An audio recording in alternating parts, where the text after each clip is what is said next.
Hi, and welcome to another training video for the X-ray core crystallography facility at the Yale School of Medicine.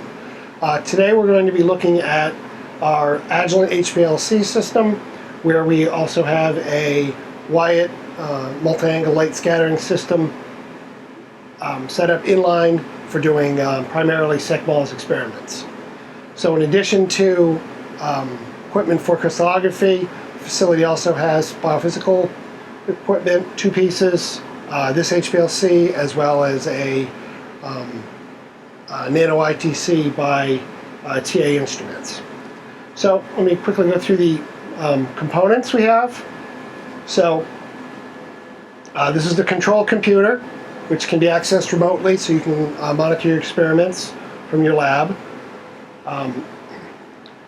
This is the pump with 4-channel input for 4 different running buffers for solvents, and this is our solvent storage.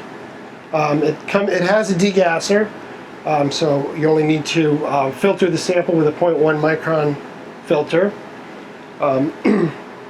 We have a high throughput injector, which allows you to run many samples at once. The maximum would be 2 96-well plates of samples injected sequentially. Also, we can bypass that and inject your sample manually if you have a larger volume.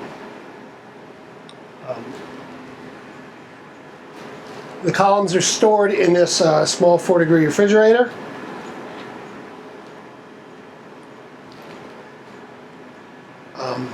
It's equipped with a multi-wavelength detector that can measure at 4 different UV wavelengths simultaneously. Also a fluorescence detector, which can be set up in line, and a fraction collector if you decide you want to keep samples at the end.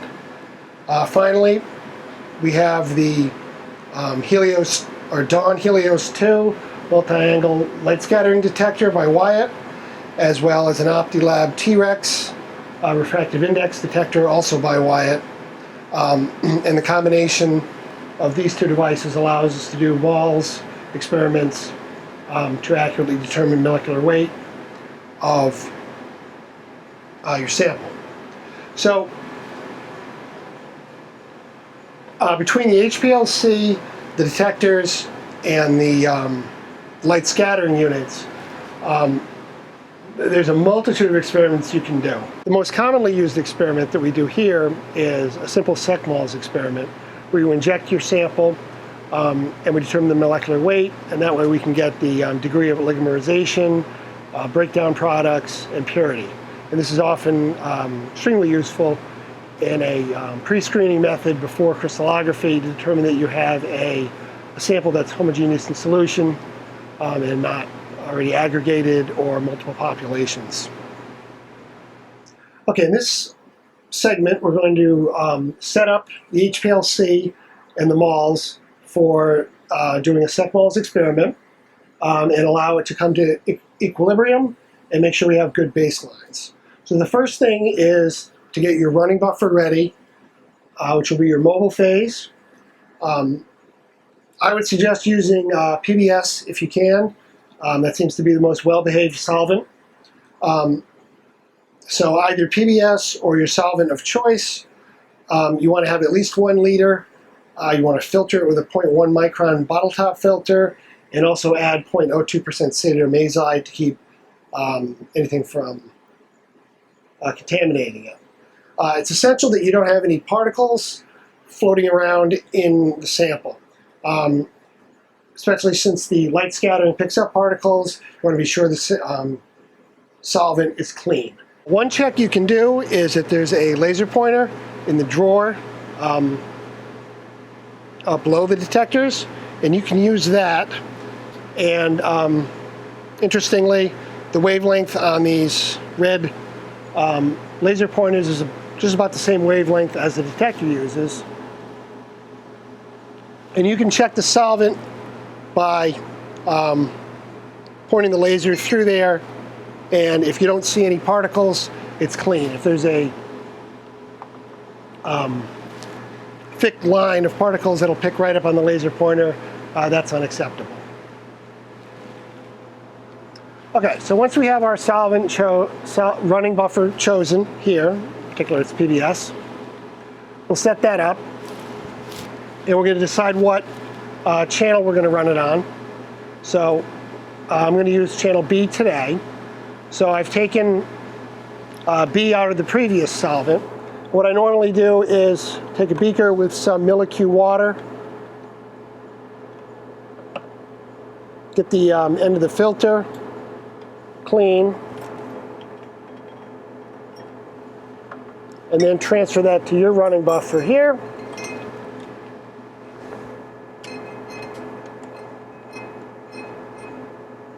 And tighten that down.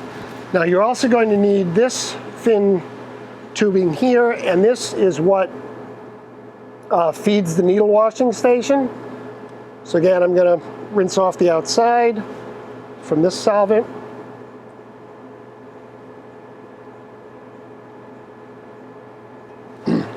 And get it into the running buffer. So we have both of those attached. So next what I'm going to do, and what you're going to do, is on the pump here, this valve is the bypass valve, so if it's turned all the way to the right, it's going to direct the running buffer to the column, but if you open it up to the left, it's going to bypass the column and go directly to the waste. When we're bypassing the column, we can run it at a much higher flow rate without any back pressure. And the purpose of that is to flush the tubing as well as the pump and the degasser and everything with your running buffer. So the way we do that on the computer with the software. So when we're doing a second MALS experiment, there's two software programs that we have to use together. One controls the Agilent, which is the pump and the detectors. That's this one here. If it's been sitting idle, you'll want to turn on the multi-wavelength detector here. So go to Control, turn the UV on and the visible lamp on. That'll ignite and warm up while the buffers are calibrating. Next thing you want to do is on the pump here, right-click and go to Control and turn the pump on. Once the pump comes on, you want to pull up the method we've been using that you have programmed for your experiment. I typically use this one for default. And we're heading to the bypassing the column right now. What I'm going to do is go right-click and go to Method. I'm going to choose B at 100%, which is our PBS, and the flow rate's 0.4. So let that go for a moment before we go up to the higher flow rate, just to make sure it's flowing correctly and it's not leaking. Once that goes for about a minute, we'll go back to Method and turn the flow rate up to 5 mils a minute. And turn that on, and you should hear the pump speed up. So you want to let this go for at least 5 minutes, and during that 5 minutes, we're going to monitor the tubing to make sure any bubbles that are in here, and you can shake it a little bit to move them along, any bubbles go through the system and go out. You can take the front cover off the pump, like so, and that'll allow you to watch the 4 inlet valves. Mostly we're looking at B. Go into the degasser, come out of the degasser, go into the mixer here, and then the final tubing that goes into the pump itself is this one here. So basically during that 5 minutes at 5 mils per minute, trying to get the bubbles out of the system and make sure that the flow path for B has your solvent or your running buffer in it.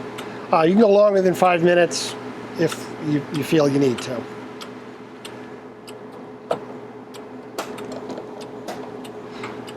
So during that 5 minutes, we're also going to prime the flush pump. So if you go to the sampler and right click and go to control, down the bottom here you'll see prime flush pump. Turn that on for 60 seconds. And what that's going to do is there is a small pump here. You'll see it rotating. That's going to pull your solvent through the thin tubing from the bottle down through, flush out the previous running buffer. And if you look back in here carefully, you can see the needle washing station is flowing with that. That's critical to do, because if that was equilibrated with water and your protein's in it, it's going to cause it to precipitate. Okay, so I'm going to let it go for about 5 minutes, and then we'll do the rest of the equilibration.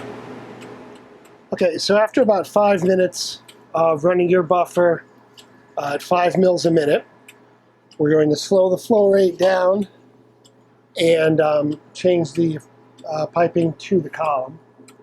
So before we touch the bypass valve, we're going to go to the pump, right click, go down to method, change it to 0.4, make sure it's still on 100% your running buffer that you want. And then we'll tighten the bypass valve to the right. And at that point, you should start to see the pressure come up. The pressure limit is set for the two columns I have at 12. They usually run between 4 and 6, depending on megapascals, depending on your running buffer. Okay, so now we're going to wait till the system equilibrates. And we're going to flush the system in line stepwise to get our solvent where we want it. So on the online display here, we can sort of see what's going on. If we zoom in here, see red is the pressure. And you see it's right now it's coming up and flattening out. So this looks like it's going to equilibrate fairly well. If you get a really bad sawtooth effect, that means there's a bubble in the system. You either got to try to take it apart and find where the bubble is, or just wait and eventually it'll go out on its own. Okay, so the UV lamp should have warmed up by now. If we double click on the blue text here, that'll change the y-axis to absorbance units. And if you push adjust in the center here, that'll bring the UV onto the sort of the middle of the screen. So there it is. Again, we can zoom in, and now we'll see, and we can watch both the UV signal at 280 and the pressure equilibrate. And they're already almost there. Okay, so now we're going to go down the line and make sure our running buffer is what we have, and we have the right column. So right now we have PBS coming through the tubing B, through the pump.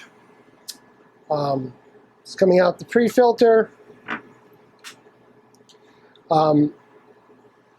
It's going into the sample injector, and inside the sample injector is the injection valve here. What we'll want to do is make sure both flow paths in the injection valve have your running buffer in it. This is fairly easy to do. So if you right-click on sampler, and we go down to switch valve to bypass, we'll hear a little noise, and it'll switch. Now it's running PBS through the bypass section. So you would wait about 2 minutes, and then switch it back to main pass. That way both flow paths have your running buffer going through them. Okay, so pump, valve, now the tubing.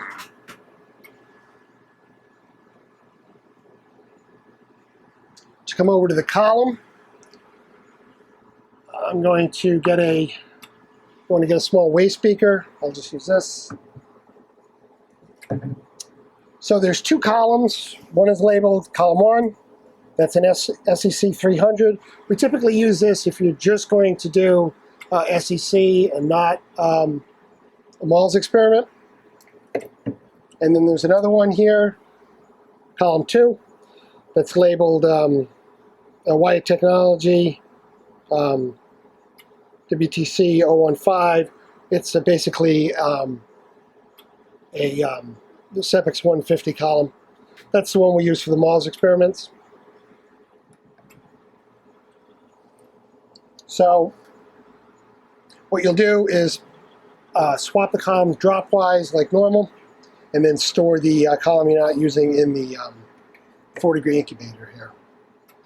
Okay, so I have the Wyatt MALS column hooked up. So once you have it attached, you want to be sure of a few things. One, that the flow rate is in the correct direction, and also that your tubing is on here good. So I usually just tug on it a little bit, make sure it's ready to go. Carefully place that in there, and with the rubber gasket, it's okay to shut the door on that tubing. Okay. So the flow path after the column goes to the multi-wavelength detector. You don't really have to do anything there. From the multi-wavelength detector, it comes up to this injection switch. The purpose of this is if you want to inject samples directly to the MALS detector. That's a different experiment though. After this, you want to look at the side here. So this is in from the multi-wavelength detector and then out.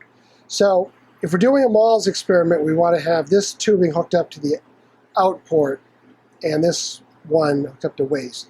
If you're not using the MALS detector, we have it set up like this to avoid unnecessary solvents going through the detector. So simply switch these.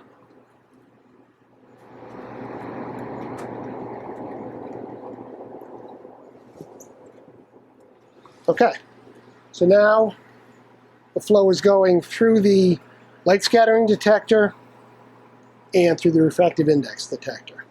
So we have to equilibrate these. This is where it gets tricky.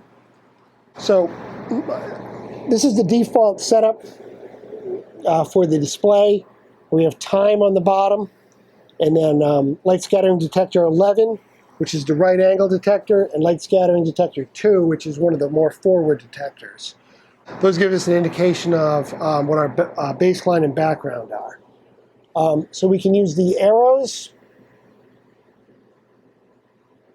to go back and forth between the different buttons. So there's a laser button that currently says idle. It turns off after 10 minutes when you're not using it. So we'll have to turn that on.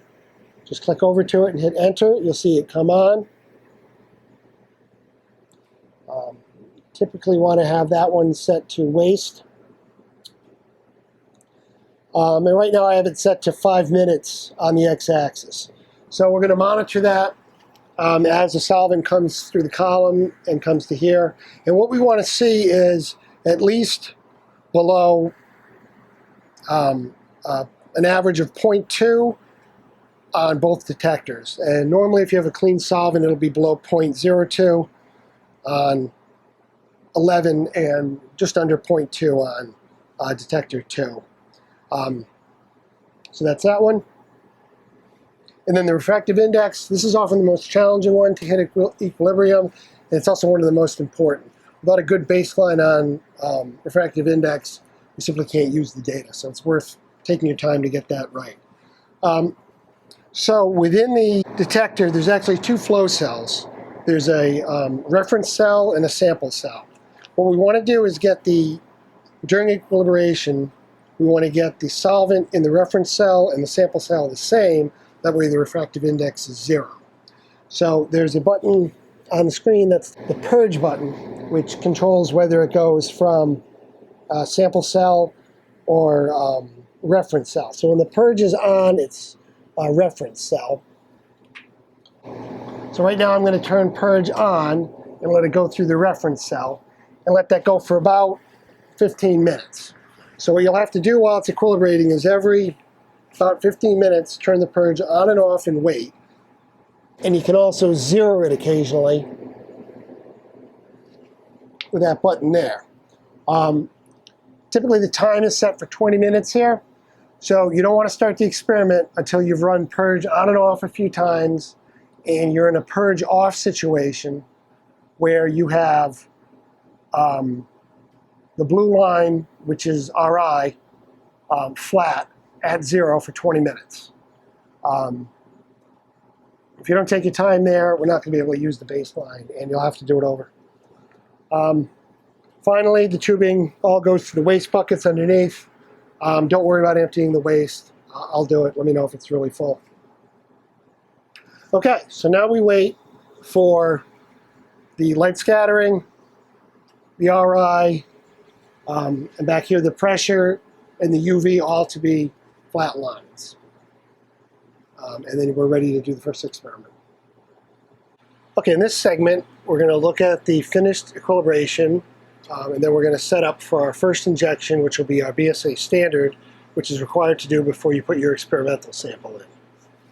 So if we look at the Agilent software, we see that the UV absorbance at 280 is equilibrated, as well as the pressure. It's at about 3, so that's good. Also, if we check on the light scattering and the refractive index, both of those have stabilized. So we're pretty much ready to go. All right, so first we'll take our BSA sample and set it up in the injector. So basically you want to have a sample of 1 mg per mil BSA, and I have a sample from Sigma that you can use. And we're going to inject 100 microliters, so you want to put about 120 microliters in. So we'll take this tray out. And what you want to do is break one of the foil spots like this, and then inject your 120 microliters into the well, and keep track of which well it is. So in this experiment, we're going to use well E6. And when you put the tray back in, make sure it fits right in there and it's flat down like that. Okay, so the sample's ready. Now, we're going to use 2 software programs simultaneously. First, let's set up the light scattering software. So the software name is Astra by Wyatt. It's this little icon down the bottom here, Astra. So we're going to start with appear to File, New, Experiment from Method. And since we're making a standard one, I'm going to choose a recent basic MALS method here and create. Okay. So now we have our experiment. So first thing we want to do is save that experiment.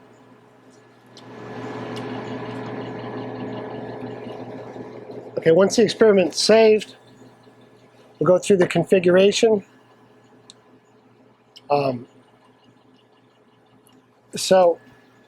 Most of it can be default. So if we click on pump, that should be at 0.4 mils a minute. So for your solvent, it's set to PBS or aqueous. Most solvents with proteins, PBS is going to be appropriate. Our other choices are things like toluene and chloroform. So the closest is PBS. You shouldn't have to change any of these. Next to the injector, put in how much we're going to inject, which was 100 microliters. And then our sample, the default is BSA. If you're injecting something else, you want to change the name here. The DN over DC, that's the average for proteins of 0.185. In particular cases, you may want to experimentally determine that, but that's more complex. What you do need to determine is your UV extinction coefficient with the units of milliliters over milligrams over centimeters. That's basically the molecular weight, or the absorbance divided by the molecular weight. It's usually a number around 1, so it's 0.667 for BSA. Then you put your concentration in here. Okay, and always hit apply before you switch sections. The UV instrument is here. You shouldn't have to change anything. The Helios instrument, which is the light scattering, you shouldn't have to change anything. Also the T-Rex for refractive index, you shouldn't have to change anything. And these other connections are fine. So then we go into procedures and double click on basic collection. Here it's going to tell you, or you're going to tell it how long it's going to go for duration here. So 30 minutes is usually sufficient for BSA. For your own protein, that may have to go longer. The reason for that is if you have any smaller molecules in there that sort of trail off, because you want to get a good baseline at the beginning and the end of the experiment, both in UV and RI and light scattering. So we'll go with 30 minutes for now. You want to make sure this is checked, trigger on auto inject. That's the communication between the injector and this software package. So once that's good, we'll hit apply. And we're pretty much ready to go here. Over here after that, this is all going to be in the analysis part. So we'll get to that after the run. So at this point you want to save it.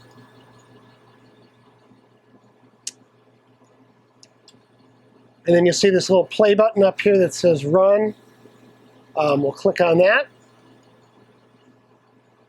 And it should say preparing for collection. And then waiting for auto inject signal. So that means the software is ready to go. It's simply waiting on the Agilent software to inject the sample. At this point you want to switch down to the Agilent program. There's 2 versions, online and offline. You want to use online. And this is where we're controlling the pump. So we want to make sure our method, which is a .m file, and our sequence, which is a .s file, are correct. So in the method, we'll go here and edit entire method. We only need to have this section clicked. So go OK. Brings this up. This is where it selects the injection source. So the HPLC, that's the high throughput injection module that we're going to use. It is possible to do a manual injection, which we're not. And here's the setup of the method. So this is the most important screen right here. So the flow rate should be at 0.4, and we're essentially editing the method that we were using during the equilibration. You want to make sure your sample is checked at 100% PBS, and then the time of the experiment, 30 minutes. This has to equal the time of the experiment in the other software. This is especially important if you're doing multiple samples in a row so that they line up correctly. You can change the multi-wavelength detector, and it can collect at 8 different wavelengths at once if you like. Right now I just have it at 280 with no reference. Back to the pump. Hit OK. Now this is important. Before you run it, you want to go to File, Save Method. You don't have to put anything here, and hit OK. Otherwise, it's going to error out when it injects. Next, we want to go up to Sequence and get onto Sequence Table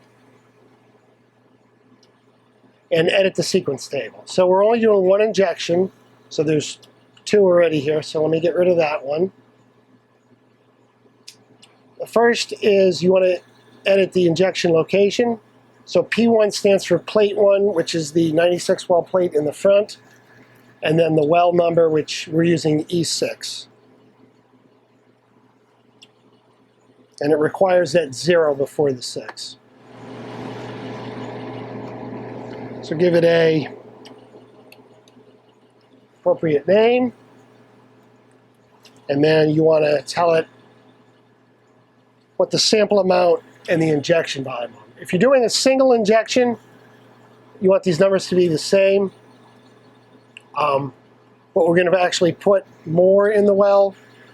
We'll put 120 in there, and that's important to avoid injecting even a small bubble through the column. So 120 in the tray, and we'll inject 100.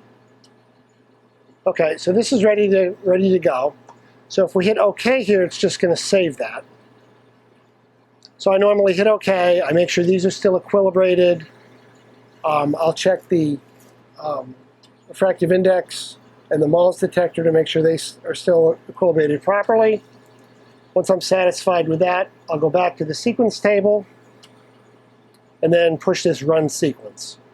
Forgot to mention it, but this allows you to do dozens of samples if you want. We would set up a sequence both in this program and in the Astra software and let it run for hours. Okay, so I'm going to run sequence. And you want to wait until it actually injects. So as these turn purple, that means it's getting ready to inject. Don't worry about the multi-wavelength detector saying not ready. That's just normal.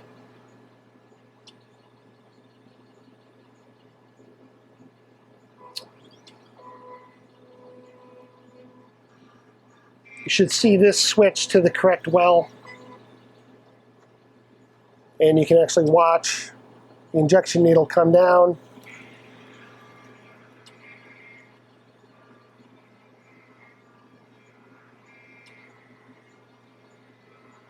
And pull the sample up. It's then going to go over to the needle wash station and wash off the outside of the needle.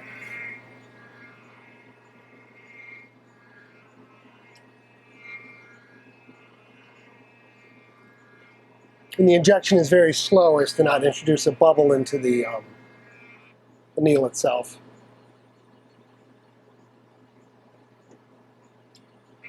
Okay. So now it's on the wash station.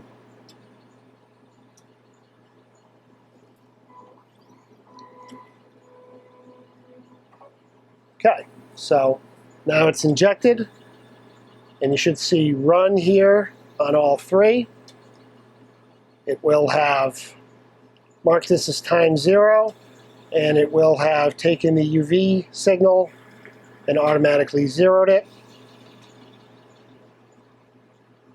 So now I can hit adjust to put the 0 on the screen, and then zoom in here, and we can watch the experiment as it goes. If we go back over to the Astra software,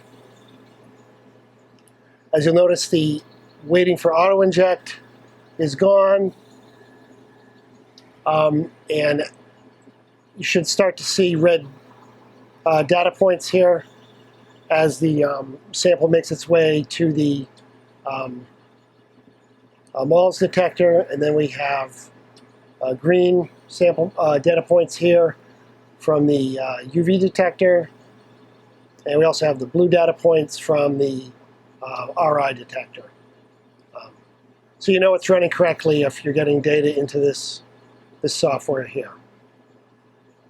Okay, so we'll let it run for the half an hour, and then at the end we'll analyze the data And again, the purpose of this is to use our basic method to run an experiment on a known sample of BSA that we know the molecular weight, and then we're going to use that analyzed experiment to create a new method to use your unknown sample. And the reason for that is that we need a method that gets the correct value for BSA based on which column we're using, which solvent is the running buffer, and the configuration of the instrument, the column, the tubing length, etc. Okay, so our run of the BSA standard is finished.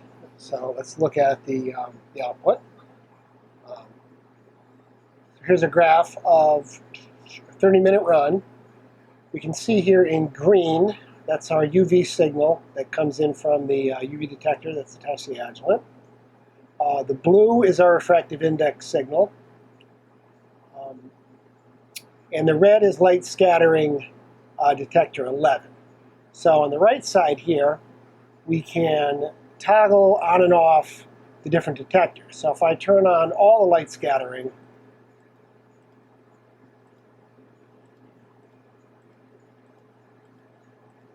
detectors, you can, and those are kind of noisy, they always are. You can see that we're seeing the primary peak, which is here, on all the detectors. So we're going to use data from all of those to calculate our molecular weight.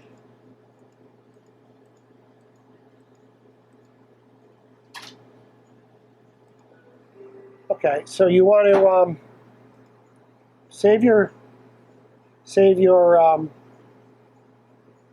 experiment after it ran. This program is kind of unstable, especially when you're doing data analysis. Okay, so if we zoom in a little bit, if you hold down Control, that works as a zoom function. Okay, so here in red, I'm looking at, that's the light scattering peak. That's, from experience, I know that's the BSA monomer. And we can also see that the UV and the RI correlate with that peak. And then we have another peak here with UV and RI that is the dimer. And then there's a bit of an aggregate out here of higher molecular weight.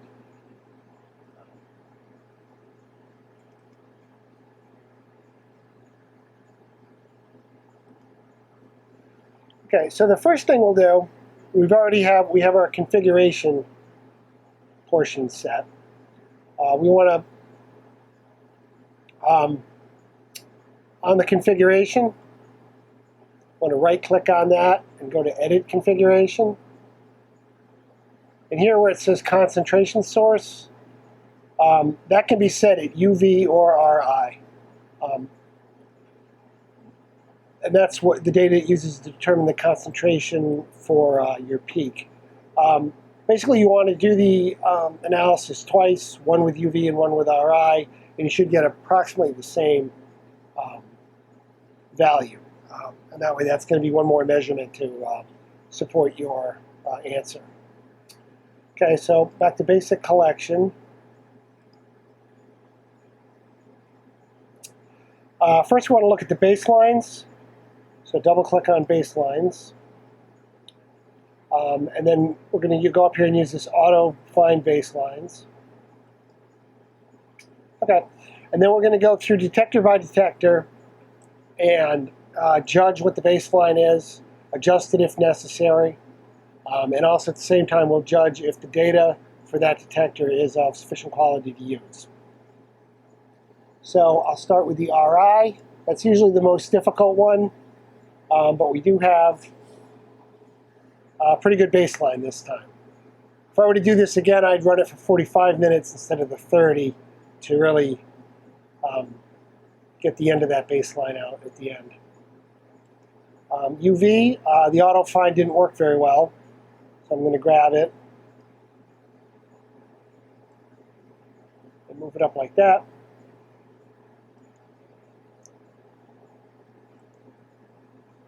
And you'll see that it changed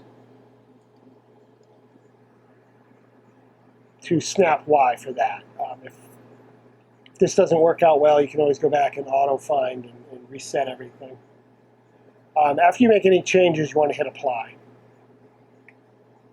So then I'm going to go through the light scattering detectors, 18, 17, 16, 15, 14.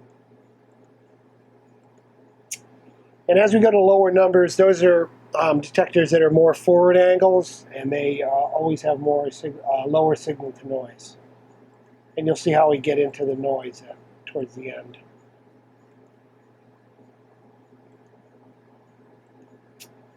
Yeah, so after we get to 4, 3, and 2, we're going to exclude those later. Okay, so I'll hit apply again, and okay. This program kind of jumps around sometimes. Okay, next you want to go to the peaks tab here, and assign peak 1 to the BSA monitor. So you can see the previous one is grayed out here. I'm going to zoom in with the control button and choose my peak. So what you want to do is get most of the area under the curve within that peak. And I'm looking at the red graph, which is the light scattering signal. And you want to have the peak intersect that light scattering graph at about the same height on both sides of the peak. Apply. So that's peak 1. If I wanted to, I could add peak 2 over here. That's the dimer as well. That shows up here. And then you want to go in the peak and adjust it. Make sure your UV extinction coefficient is right. A lot of times that'll jump back to this default of 0.667. And you want to make sure your concentration is what we thought it was. If you change your mind and you decide you don't want a peak, you just hit delete and delete it. Okay, so I'm going to apply, and that keeps our peak there. So now I'm going to edit the configuration using the known standard. So if we go up to configuration, first thing I'm going to do is go down to Normalize. What Normalize is going to do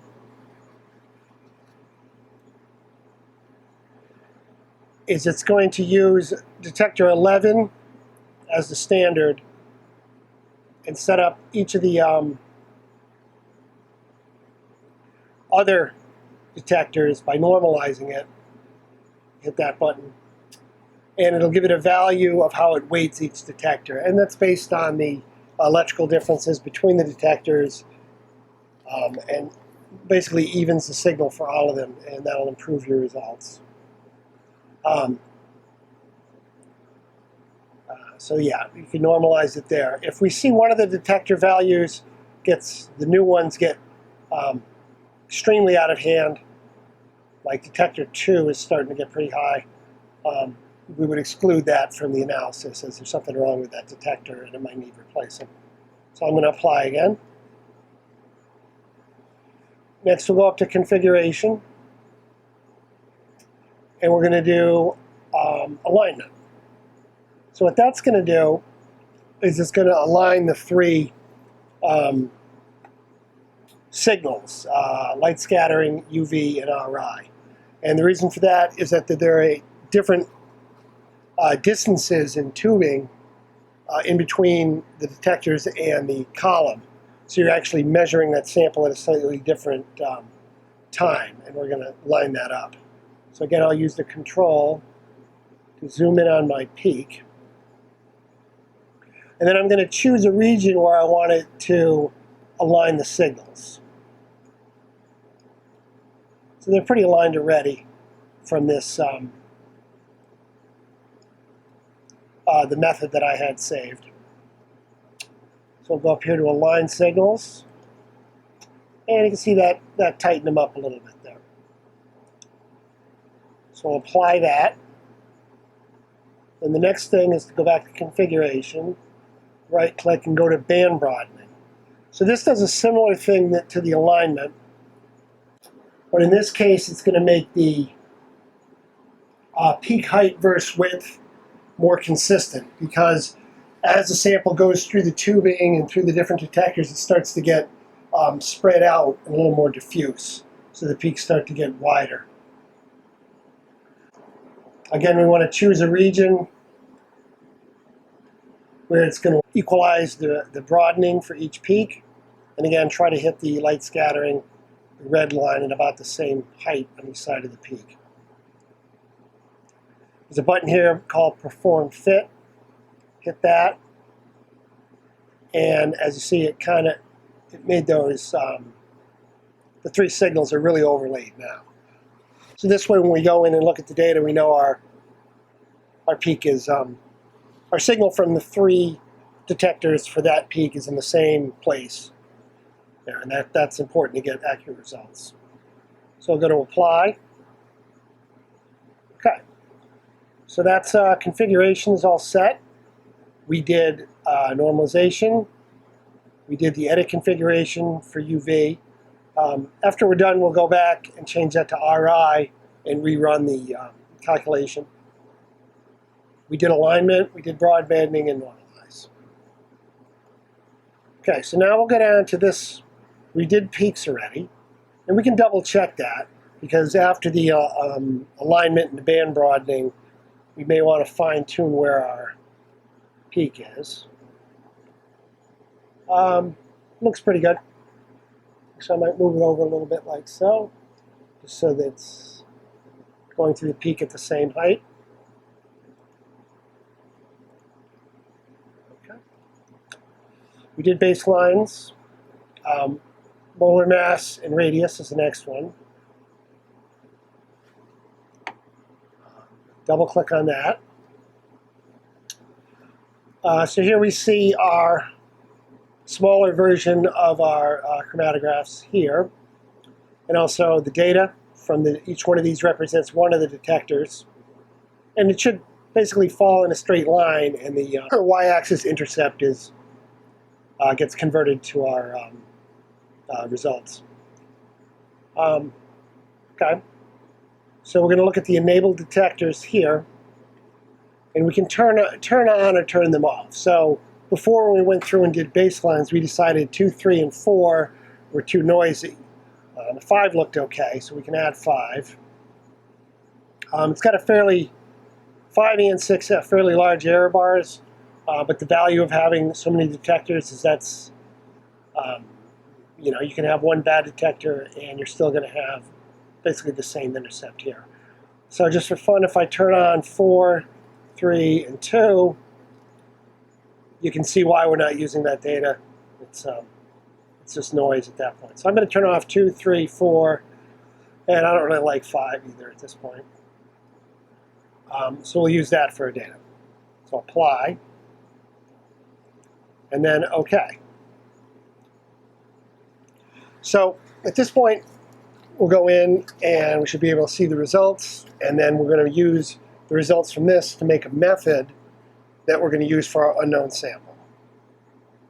Okay, so now we're able to look at what the results we got for BSA. So I usually start up here at this easy graph, double click that, and that'll pull up a graph of molar mass versus volume, and it's going to only show the portion of the graph where the peaks are. So if we look here, here's our light scattering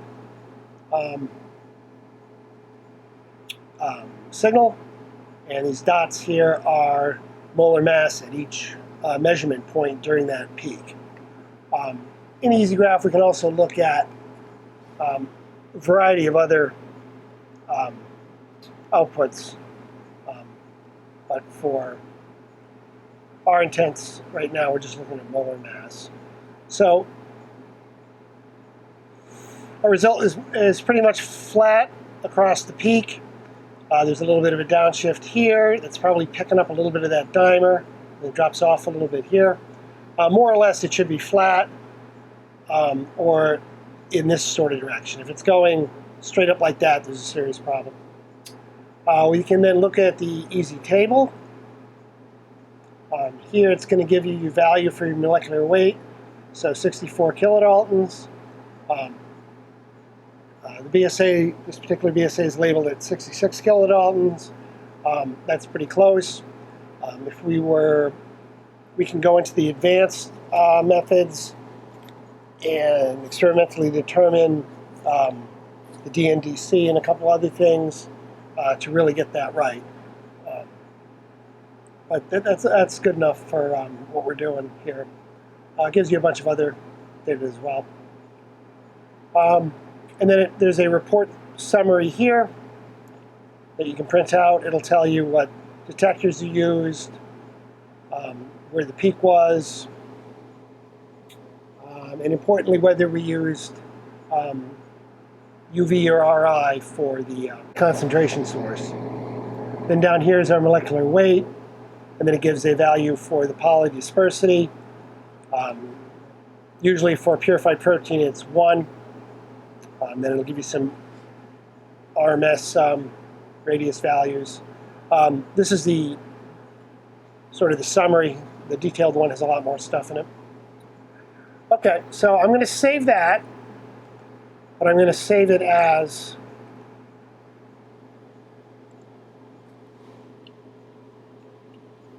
UV, because that's what I use to determine the concentration.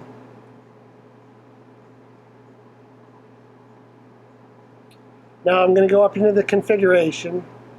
I'm going to edit it, and I'm going to swap this to RI, apply, and then save as.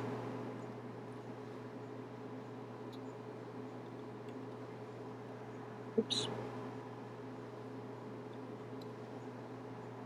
RI here.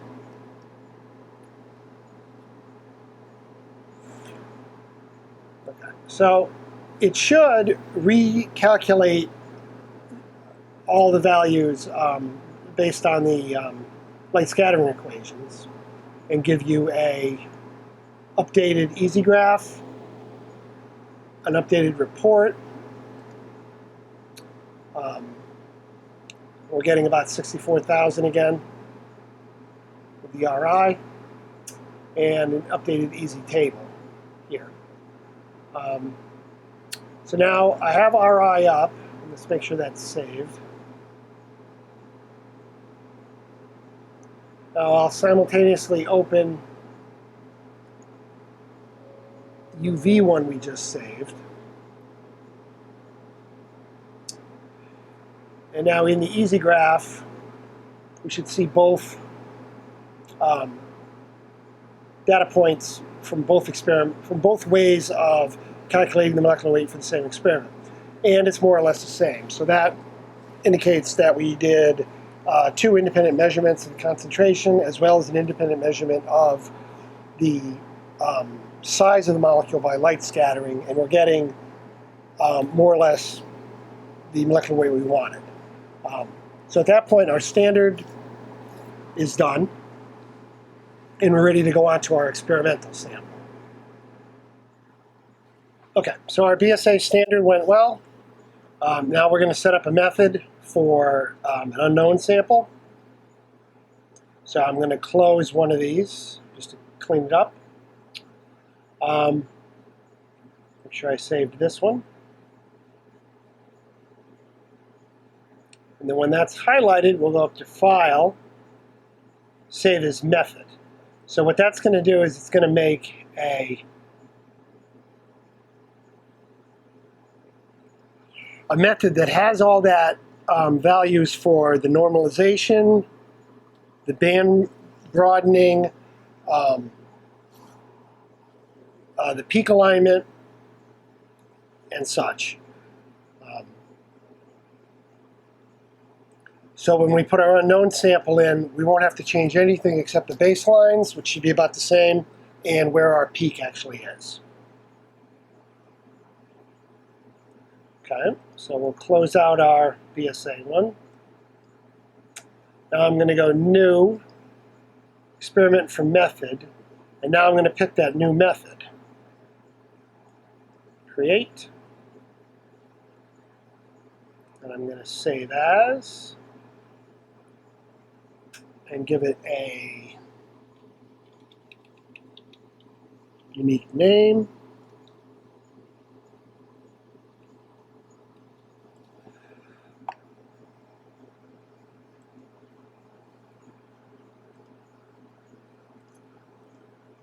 Okay.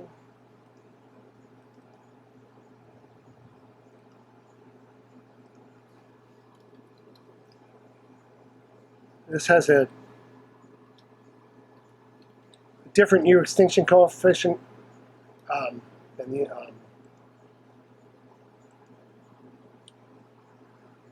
than BSA, and you can also change that when you get to the peak during the analysis, if you forget here.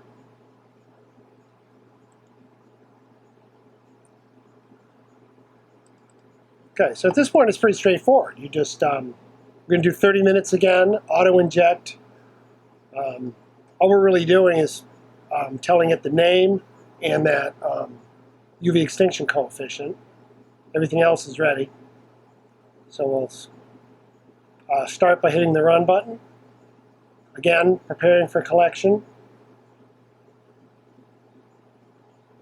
And then waiting for auto-inject. So now I'm going to go back down here to online. Oh, I went in and went into standby.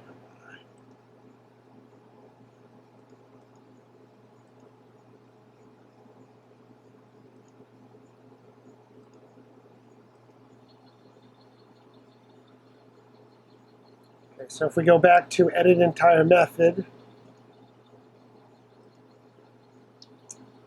still 30 minutes, it hasn't changed, and the 30 minutes matches what we had in Astra.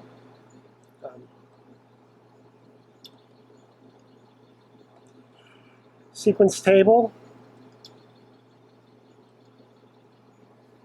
I'm going to use sample E7 this time. Let's change the name. Okay. And then once the system reaches equilibrium again, we'll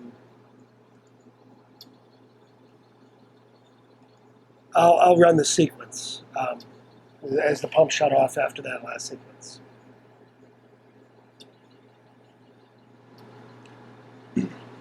Okay, so here we are after the run. Here's our unknown sample. We see our light scattering peak, our UV peak, and our RI peak. So in this case, to calculate the size of this peak is pretty simple. We go to baselines, auto-find the baselines, go through one by one and verify them, which I've done already.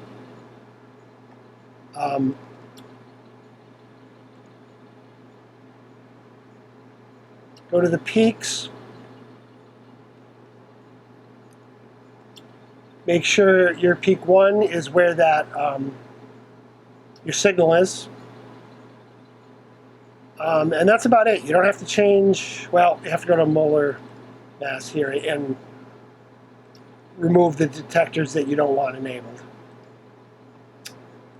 You don't have to change anything in the configuration. In fact, you shouldn't change anything there because we got it to give us the correct value for BSA.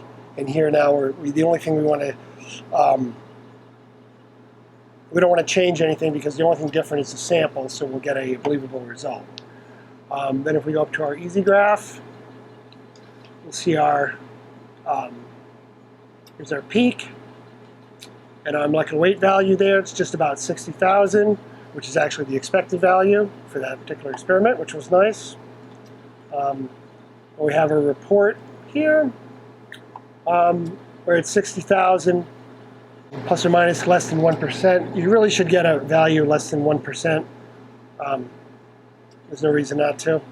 Usually, if the plus or minus is bad, it's either a bad baseline or simply low signal. You didn't inject enough. So what you would do then is go back, and the first time we did it in UV, go back, change configuration to RI, let it recalculate, and then if we look at the graph again, we should get a similar value for both UV and RI.